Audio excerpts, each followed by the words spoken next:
I'm really glad to be here. I think that personally I've gone through sort of a transformation. Every 5 years or so I think I get bored of my job and I have to go find something new. And so it was about 15 years ago I've gone through 3 transformations. It was 1999, I remember.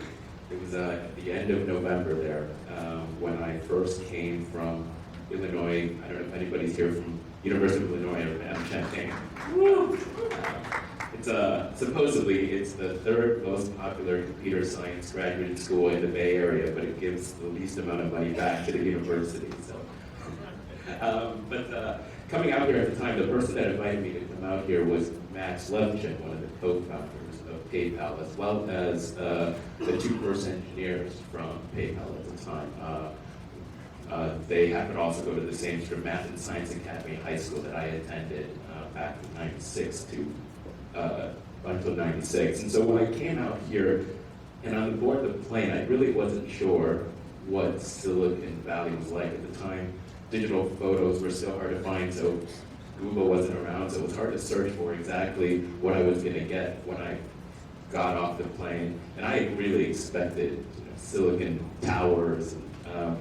While I didn't find anything of that sort, it was an eye-opening experience driving down 101 and just about every technology name that I could find, from Sun Microsystems all the way down to, there's Adobe, and you're driving down 101 and everything along to the left and the right side of you was very different from what it was like driving into the Chicago area. It was everything that I read about, that I was admiring, I was reading about, I was learning about, they all happen to be congregated in this area. And so, I really thought that this is where I want to be. At the time, PayPal was the company that I came out here for, and it was just getting started on Palm Pilots. It was doing PayPal payments on Palm Pilots at the time. And it was an afterthought that since we'd written all this sort of transactional back end to do payments on Palm Pilots, why don't we just add this front end interface to be able to do it on the web? And of course, just a few months thereafter, they canceled the Palm Pilot application and the PayPal web interface took off. And I'd love to talk more about that as we move forward, especially sort of the continuing relationship, sometimes good, sometimes bad, with PayPal and eBay over the course of a few years there. But moving forward, I think we went through a similar experience from PayPal to YouTube. So at the time when we started PayPal, I met Chad Hurley, who was the co-founder. He was the original designer of PayPal. He prides himself in being the only CEO that's ever designed his own logo. So he designed the logo for YouTube, designed the logo for PayPal. And when we were talking, this is fast forward about 5 years, this is about 2005, when we started talking about doing something new. I think the idea for YouTube, I think had we not come up with this idea, somebody else would have. It's not a brilliant idea. It's just people have been trying to do this all along. It's a way to be able to share videos online. It's very simple, 5 words. You can describe what this application, what this service is supposed to do. But I think that we, at 2005, came up to the time where the technology was right now. Bandwidth, broadband penetration reached a certain point where people can actually watch videos, stream videos, and actually upload videos without. If it was still sort of the modem days, it wouldn't have been possible. It came to a point in which sort of transcoding technologies was finally there. Flash had just come out with a new version, so you didn't have to download any more applications when you watch these videos. All these digital cameras can now take not just pictures, but actually motion JPEGs. They can actually take videos and upload it. And it really just came together at a time about 5 months, 6 months before YouTube had launched. So I think the growth was very, very quick during that time frame. But maybe that, Robert, I see you wanted. I was just wondering, how do you picked a couple of really good things to enter into. How do you build a sensitivity as an entrepreneur to pick the right thing to head for? I don't know if this is not advice that I would give to my kids, but I think you do have to be a little bullheaded And you do have to be able to kind of stand up when everyone else is saying no, because if everybody else is saying, go ahead and do this, then there are no challenges, and obviously this would have already been done. And so I think that with both of those cases hinted a little bit at the obstacles that YouTube had to, it was an obvious idea, but the obstacles, technological obstacles that it had to overcome to become an easier way to be able to penetrate with this idea. Same thing with PayPal at the time. Nobody was doing sort of person-to-person payments at the time. It encountered a lot of fraud problems early in the day because people were just taking credit cards, registering online, and sending out as many payments as possible before it got caught. And so I think many of these things end up being obvious ideas, but you're going to have to kind of face some of these obstacles, and it's going to be a determination as to whether or not the obstacles are too big or not enough, and you can overcome them. So maybe we'll do question in a few minutes, but Kabir, thank you so much for being here. You know, I think you are sort of representative of SoftBank, one of the most innovative companies in Japan and now in US. You know, in the early days when you kind of recognized Yahoo being a great company and invested in it, and then more importantly, it launched it in Japan in a much bigger scale than even Yahoo did it in US, and so on, and you kind of like, as a mobile operator, as a different owner of different properties, what are you looking for? What sort of innovation, what sort of investments, and maybe even if you can share with us the early days of your Yahoo decision or decision of investing both in US, China, India, and etc. Yeah, so firstly, I've only been at SoftBank now for 10 years, so I wasn't part of the Yahoo investment decision. But one of the things that we've tried to do, and we've been involved in that probably was our most successful JV, where we've had successful joint ventures with Cisco, with E-Trade, with CarPoint. So we've done a number of these, and we've also had some that have not done well. So we've actually been going into a partnership with someone. If things aren't working out, we can always build in mechanisms where we can say, okay, if it didn't work out, so we're going to do something different. An example of that is Zynga. We had a JV and we decided not to move forward because our paths were going in different directions. But I think what we did do with Yahoo, from what I understand, is from knowing Mouse, is that you have to, as Axel Springer was saying earlier today when we were chatting, is things have to be localized. There's no one-size-fits-all, and markets are different. And Japan was and still is a very different market. And so even though American companies may have success in, whether it's probably they've had a little bit more success in India because the language there hasn't existed, there are significant things that you can localize in markets such as Japan. And I think that's what benefited me out of Japan and being completely separate. So as Steve was asking me, a lot of the technologies came from the US, for Yahoo, from Yahoo US, so we had license agreements getting the base technology. But a lot of the media stuff was localized to Japan. And even today, I mean, when we look at applications, we're looking for applications that not only can work in the US now, but we've got the distribution in the US through Sprint. We're really just a distribution mechanism for content, if you will, across Japan, across the US, and with our newest acquisition, Brightstar, really across the world. And so what we want to do is find applications that can work across the world, but also that may be very good in certain local markets. So Clash of Clans, we had talked about that, and that's an example of an application that is pretty universal in its appeal. I was at Google this morning talking to the Glass team, and they're really thinking about a future where the content is going to get delivered to you at the right time, at the right place. How are you thinking about that at SoftBank?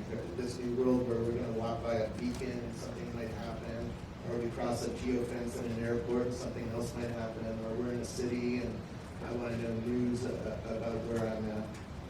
Obviously for us, with a large percentage of our business being mobile operations, we've got some internet businesses, we have a lot of investments in companies, which is really the same thing to us, mobile internet. But we're also a mobile operator, and I think for us, I think at least in the foreseeable future, the major consumption of that consumption everywhere is still going to be on the mobile phone. So hopefully that kind of plays into our hands as a distributor as someone who actually controls the consumer to some degree, at least controls the billing relationship. We should benefit from that, although there are, again, our product is our network, so that does have some implications on, the quality of the network, and that's very critical. So as I think most of you have read on Sprint, we are kind of working through a network overhaul, so that's going to be critical. So let me ask this, I think from both of you, Steve, I really think like my Sophie, who's 16 years old, barely watches TV. In fact, when I go home and I want to lay back and watch TV, I ask her, please let's watch something together, because I like her to sit next to me. It's like I am like speaking gibberish. She just kind of says, this stuff on TV doesn't interest me, it's not on right now, or we can order everything from Netflix, I think we have like 3 different cables coming in.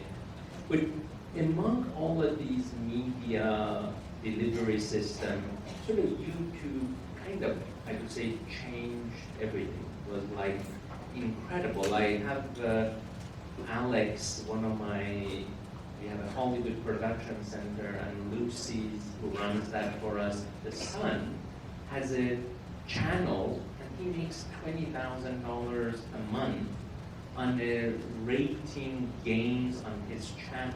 It is amazing. He's like a 21-year-old guy. So you created all these new channels. Did you kind of knew you were going to change the media world when you guys started YouTube? Or was it like developed as you went along? Well, to answer that last question, no, certainly not. I don't think that we expected the sort of the transformation that ultimately what YouTube formed. And it's not just sort of the sort of the dancing.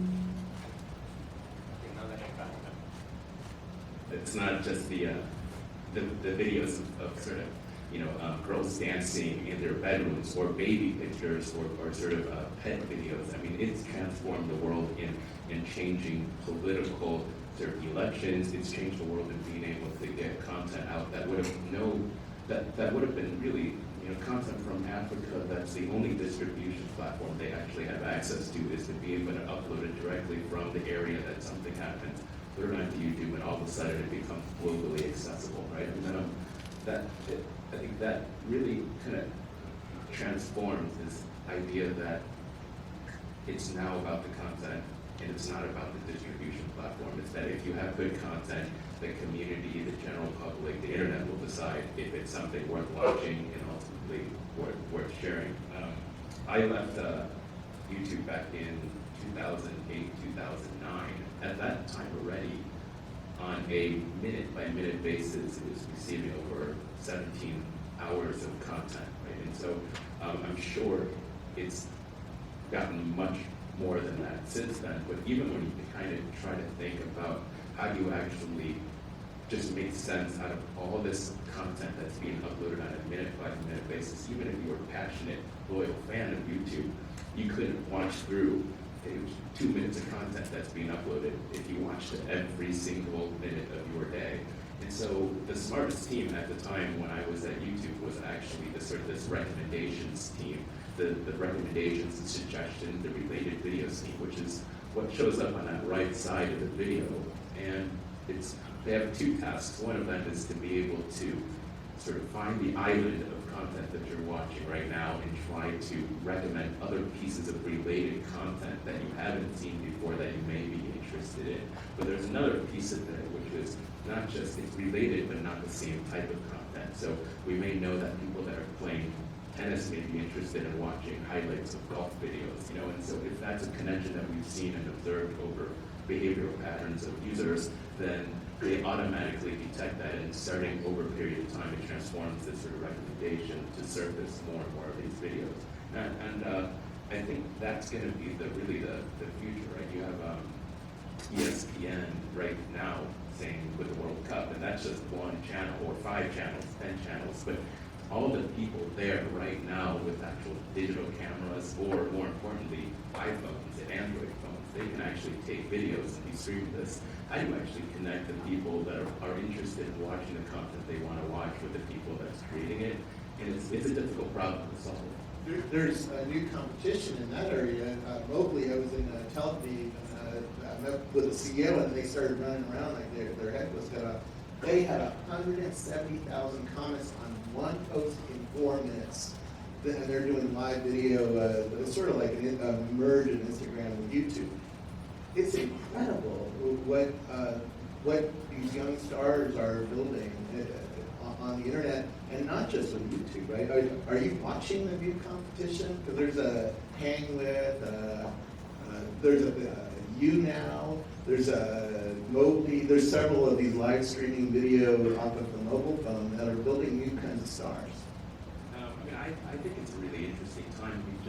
I would throw the question back as to, from the user's perspective, if I want to right now, after we get off this stage and say, what's happening right now in Brazil, what's happening right now with the latest sort of World Cup highlights, where do I go? And it's not exactly obvious right now, where that is. And there may be a lot of sort of small verticals and small apps that are supposed to be focusing on these one-off things, but I would hate to have to load up one specific app for every interest that I have. How's SoftBank looking at this new world of media? YouTube has happened, that's not going away. Facebook has happened, that's not going away. Where are you guys going? Maybe a little bit of a contrarian perspective. I think we absolutely agree with Steve and you that there's going to be a lot more consumption of media that's going to be very highly personalized. So you need this sort of proliferation of channels that you can actually either search for or preload, or you can have a place where you can go that you can intelligently search for what you want to do or a recommendation. But I also think that there's also going to be a lot of content that's consumed in a shared fashion, and the mobile phone might be the best format for that. And so, to some degree, maybe I betrayed my age, more Steve's age, but I do, and I'm lucky that I can convince my son to watch sports with me. So that's one example of the content. That's you can have a lot of uploads about that event, you can have tweets about that event or comments on that event, but consumption of the entire event even today, you can watch. I think ESPN today was advertising the US Open golf, the soccer game, and then the NBA finals one after the other. You can watch it and watch ESPN, so you can consume it in a mobile form. But a lot of it is still a shared experience with other people. So the soccer game, for example, we went to the house and we thought we were watching it together. So those are things you can put in place. And then there's also the issue of rights and how you get around the rights. And some of those rights, especially in sports, just using an example again, sticking with this thing, kind of very tightly controlled other folks are.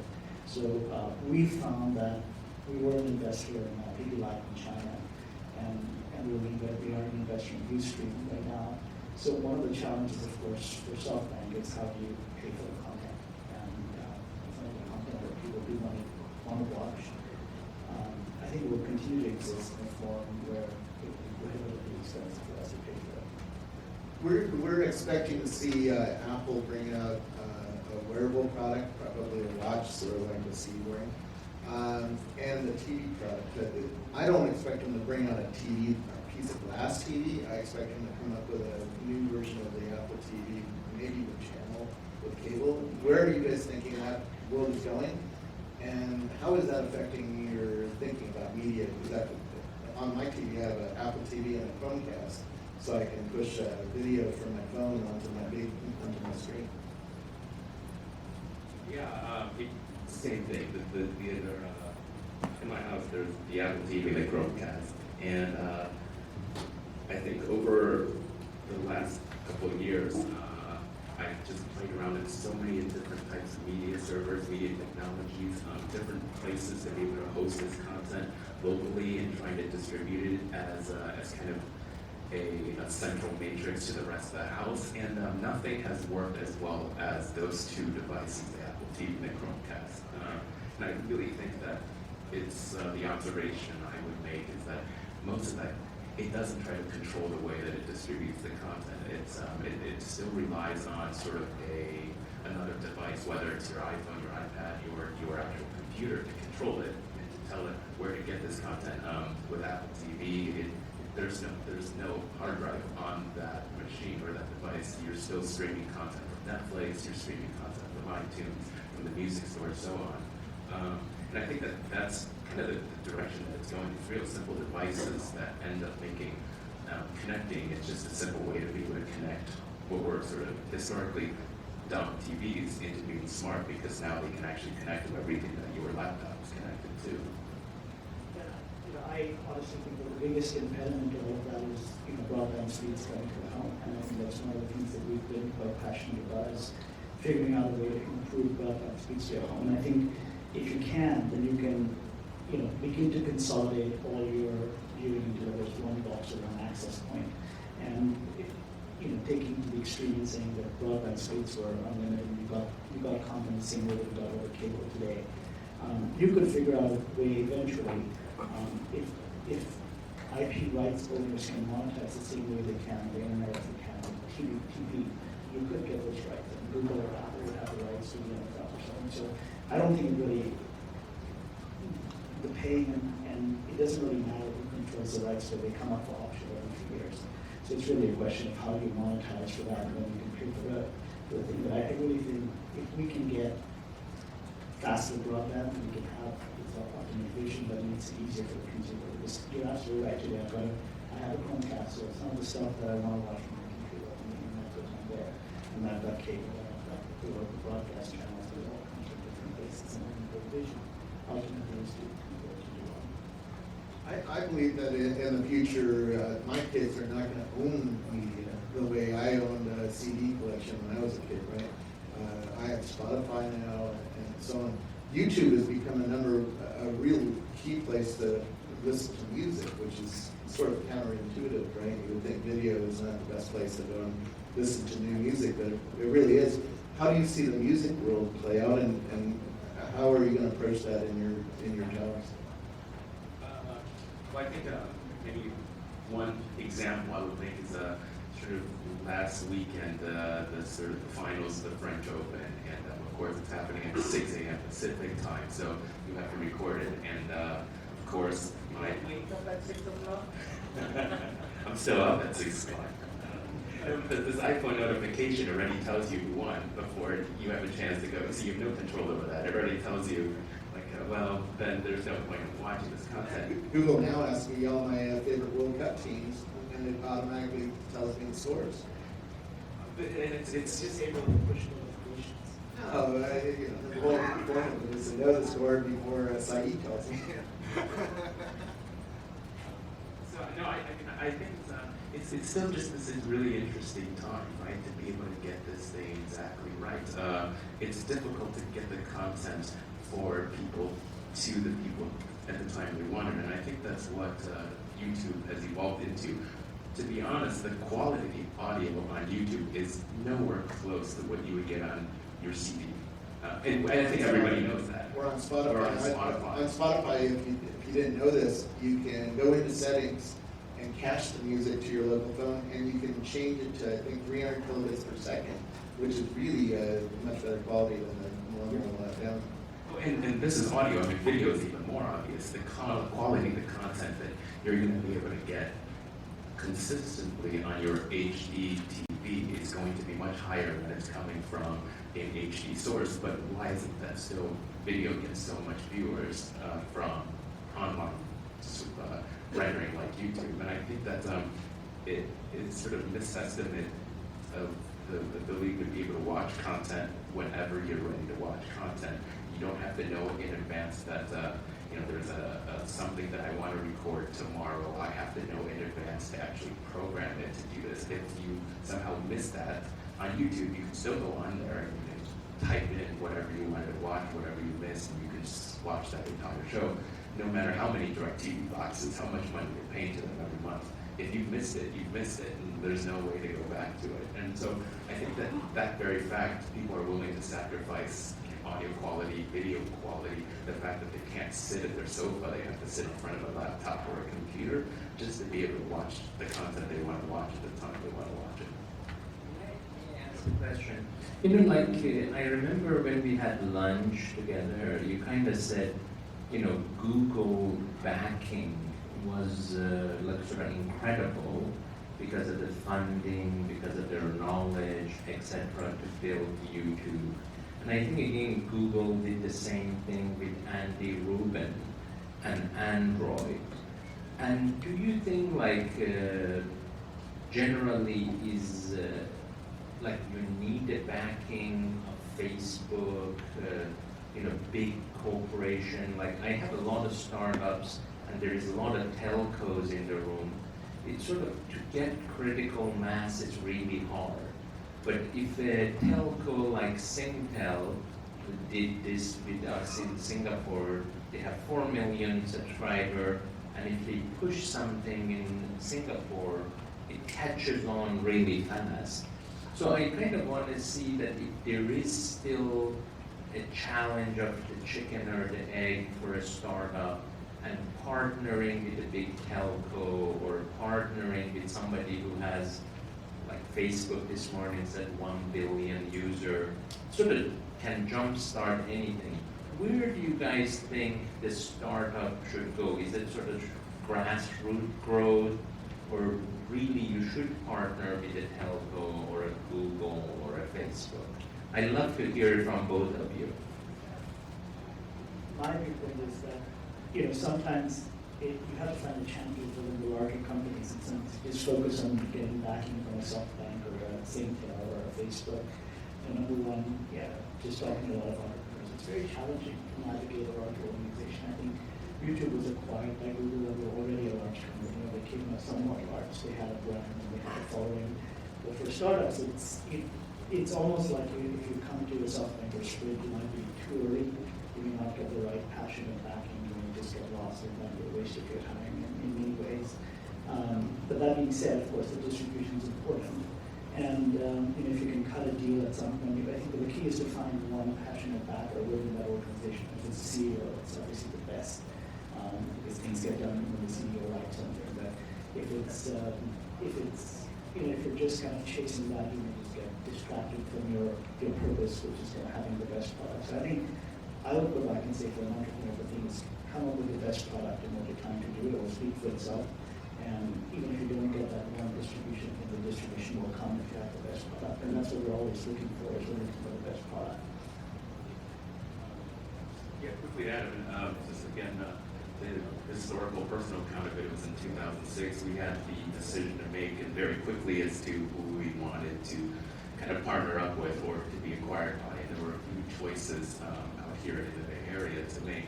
We ended up with Google. Well, I think there are 2 decisions. One of them is, do you sell the company or not? And the other one is, who do you sell it to? Absolutely the first one. Even after 6 months after the acquisition by Google, we did a quick survey of the 60 plus employees of YouTube at the time, and none of them remarked, but just sort of positive opinions about this. We made the right decision in selling the company. It was obviously, the value, the growth continued, but at that time nobody had slept, nobody had a weekend off or sort of a week's, nobody had a week off straight, nobody had a year off straight. Everybody was just working around the clock to keep this thing going. There were, at the time, it was pushing more bandwidth and more data than any network out there, sort of any sort of company out there. And there were just 4 people that were actually doing this. And so there were 4 people that were flying out to New Jersey, to Santa Clara, down to LA. They were just flying all over to replace these machines. And really, at the time, mobile was going to be big. We knew it, but we didn't have any staff on the team to actually do mobile. We knew international was starting to overcome the 60-40, but it was starting to get to be over 50% of the content viewers. Certainly the content creators were coming from international audiences. Localization is just a big pain if you haven't done it before. And it's a big pain even if you have done it before. And so these things, the reason why we chose Google is because they've created sort of internally, Google's made to be sort of a resource team, and so there's a whole internationalization team there that can help you. There's a whole, so it's not divided into specific products, but there's these verticals that are just specialized in doing certain things. So once we were able to be part of the Google family, we were able to get the Google Maps team to help us with sort of being able to look at where this content is being uploaded from, pinpoint the maps, you can pinpoint where the viewers are coming from, the times, you can pinpoint the iOS app, the Android app. These guys were able to help build this. We were able to work with the international teams to be able to help us localize this. And I don't think that there was any other company we could have partnered up with that could have provided that support that YouTube needed. What do you think? Google is just a bigger plug and play. That's right. No, I think one of the things that we do is we don't buy companies. I think I was not talking about an acquisition. I think that's a little bit different.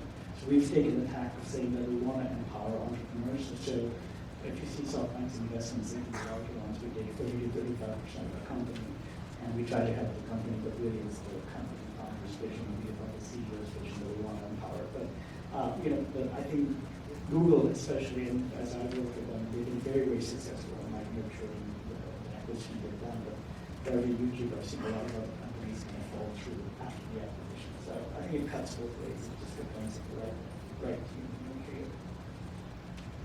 I think this was a great insight into the challenges of the journey of an entrepreneur. And I wanted you guys to join me to thank our panelists and really, really great insight. Thank you.